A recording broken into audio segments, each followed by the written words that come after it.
ГСП онлайн. Городские новости сейчас. Минувшую субботу, 23 февраля, в Ухте с рабочим визитом побывал министр спорта Республики Коми Николай Бережной.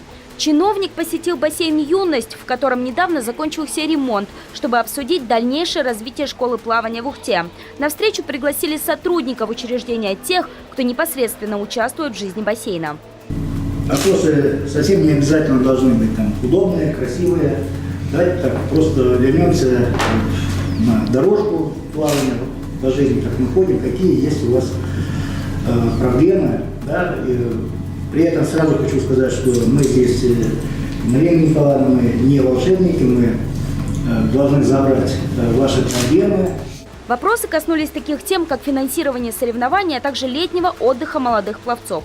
Этот вопрос, к слову, на уровне республики решается, так что летом ребята смогут посетить ориентированные на спортсменов дома отдыха. Правда, туда попадут только пловцы, получившие статус одаренного ребенка, то есть добившиеся определенных результатов.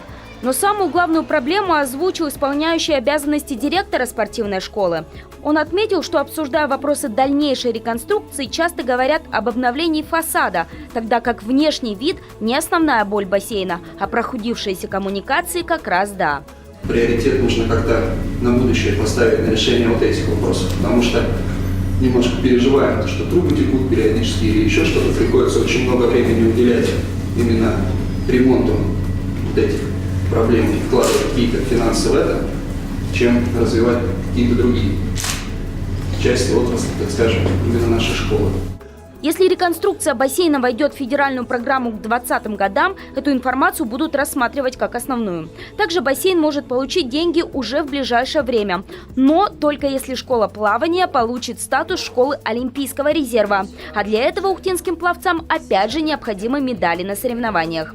Эти вопросы детально обсудят после крупных соревнований Северо-Западного округа. Тогда пройдет совещание Федерации плавания. Министр спорта отметил, что к этому времени ухтинские тренеры должны подготовить вопросы, которые можно будет рассмотреть и на этой встрече.